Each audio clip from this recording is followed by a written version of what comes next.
synthetic fiber, designed for its strength and durability. It's in everything, from clothing to carpets and even cookware.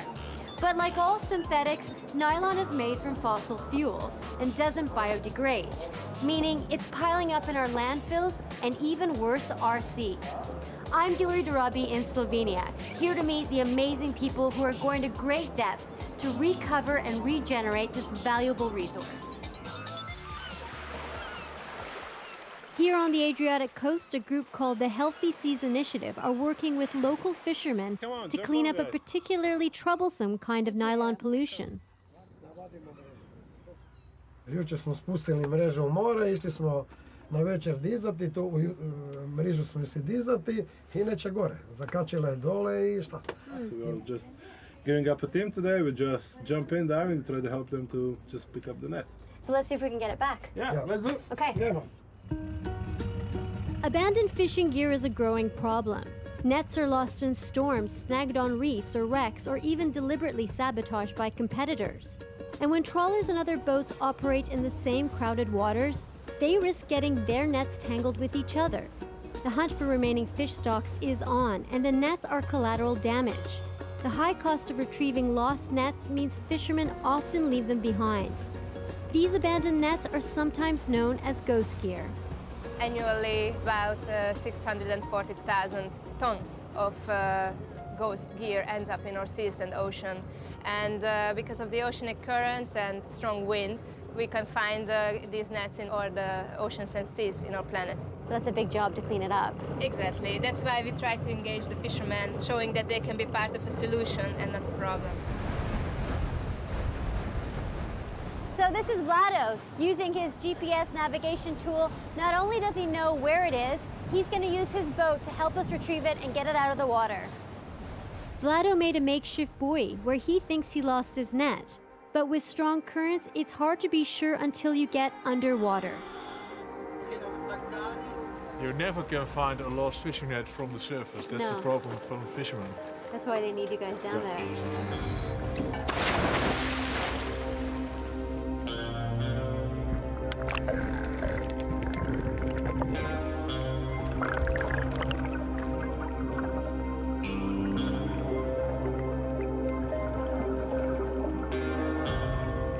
These nets are known as ghost gear because they can travel the ocean for years or even decades after they've been abandoned, indiscriminately catching and killing everything from dolphins and turtles to reef dwellers like this small poisonous scorpion fish.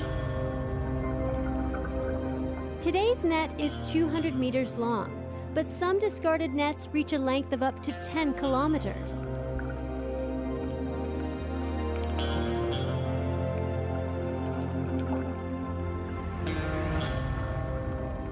The team started off in the North Sea, but now have expanded to the Adriatic and the Mediterranean, hauling in a massive 31 tons of ghost gear in 2014 alone.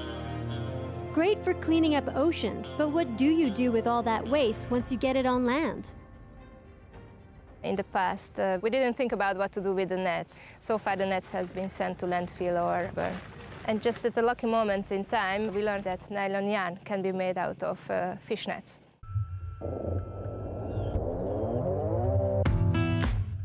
In the Slovenian town of Ajdovščina, a yarn and fiber company has begun to see these salvage nets as a valuable resource. We're going to meet Mr. Bonazzi. He is the visionary behind all of this. Good morning, nice to meet you. I'm Giulio. 5 years ago, Mr. Bonazzi's company started buying old nets from fish farms as far away as British Columbia and Pakistan. In 2013, they added Healthy Seas Initiative nets into the mix, and now altogether, they bring in thousands of tons per year. It's a lot of nets. Can you give me a tour and explain to me why you're collecting all these nets? Well, basically, our company is producing man-made fibers, mostly based on nylon 6. Inside fishing nets, there is a high amount of nylon 6. Nylon 6 is a special plastic material because can be regenerated. Normally, A plastic material is recycled through remelting. So you take a plastic, you melt it, and you make a new plastic product. You can do it once, twice, but whenever you remelt a plastic, you downgrade it. In our case, we reproduce the monomer which is necessary to produce the plastic polymer. So we produce a first-grade plastic material. This can be done an unlimited number of times. A special fabric analyzing gun helps sort out the nylon 6 nets from any rogue materials. Then the nets are shredded, hundreds of meters of them each day. But nylon 6 isn't just found in fishing nets. The nickname of this place is AKS, any kind of shit, you know. Stored in this room is everything from carpets to textiles and plastic components to factory waste. We recycle even the big bags, you know. So. You even recycle the bags? Yes. If you hadn't come up with this technology, all these bags would just be sitting in a landfill. And you're giving all this waste a second life. Yeah, you know, whenever you How dump do you? something, you pay. When you recycle something, maybe you get paid. So we transform a linear economical business model into a circular business model. So we try to close the loop, never to take anything from the earth crust, and never to dump something into landfill. I think that in 20 years, either we are sustainable or we are pushed out of the market. So, of course, to transform a company like ours that is fully dependent on fossil fuels, highly energy intensive, into a sustainable company, it takes a while. But, you know, we try every day to do a little better than the day before. Most of the synthetic fibers Aquafil produce are still made directly from crude oil rather than waste materials. But they believe this could all change, thanks to a process the company's pioneering at this plant in Slovenia's capital, Ljubljana.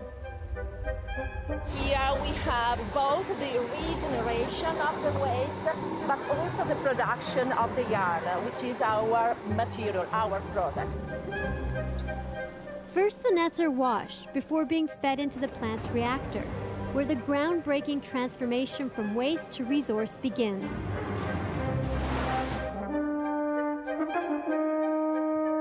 Nylon 6 is a polymer, a chemical compound where molecules are bonded together in long repeating chains. The first step in the regeneration process is to break down those chains into individual units called monomers.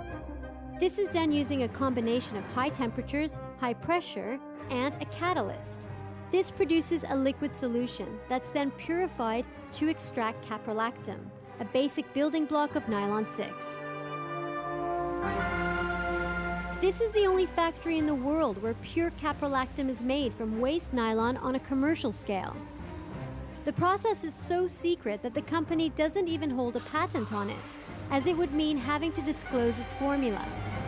This is a breakthrough in all this process because thanks to this special purification, we are able to separate caprolactam from all the other stuff. So this is 100% quality caprolactam. The caprolactam is then turned back into nylon 6 by relinking the monomers into a chain. It's then extruded as so-called spaghetti. This is really, really exciting and we are so proud because this product is indistinguishable from the virgin or the regular one. This is the final step where the yarn is produced. It's so loud, so we need the earplugs.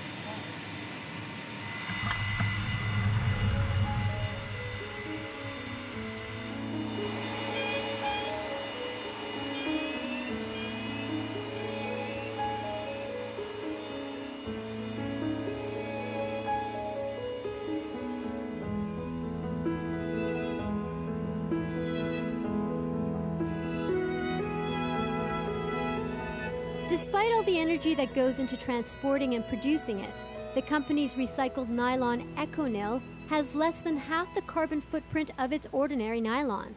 Last year, they produced 175 million kilometers of EcoNil, enough to wrap around the world over 4,000 times. And around a quarter of it came from fishing nets. Okay. So the full journey Yeah, finishes here. but then starts another journey which is the yarn transformed into beautiful products. We can make, for example, this kind of carpet. We have also swimwear. You know, this absolutely blows my mind that this comes from those fishing nets. Yeah. Now, how are you going to make sure that the consumer out there knows about the story and knows about the journey that it went through? So there are small brands, they are so excited. It took a little bit more time for the big guys, but now they are contacting us and asking, hey guys, can we cooperate together? Can we use your story? Some of these companies are just jumping on the bandwagon now to sort of greenwash their image. We believe that it's important to cooperate with them because they need to start. If we are able to supply them with the right yarn, with the right fabric, they probably will be convinced also in doing something good for themselves. Don't know, changing something in their supply chain or doing some actions towards the environment. Aquafil believe that businesses need to become more sustainable in order to survive, and they're not messing around. They've invested nearly 25 million euros in developing their regenerated yarn, and now focusing on extracting nylon 6 from a growing range of sources. Over the next 20 years, they plan to transition their entire company to a circular business model. Try to think about it. If you are more efficient and you save energy, you save raw materials, you make more money. It is not that either you do something good for the environment or you do something good for business. It is absolutely the opposite. When you are sustainable, your business is also more successful and more profitable.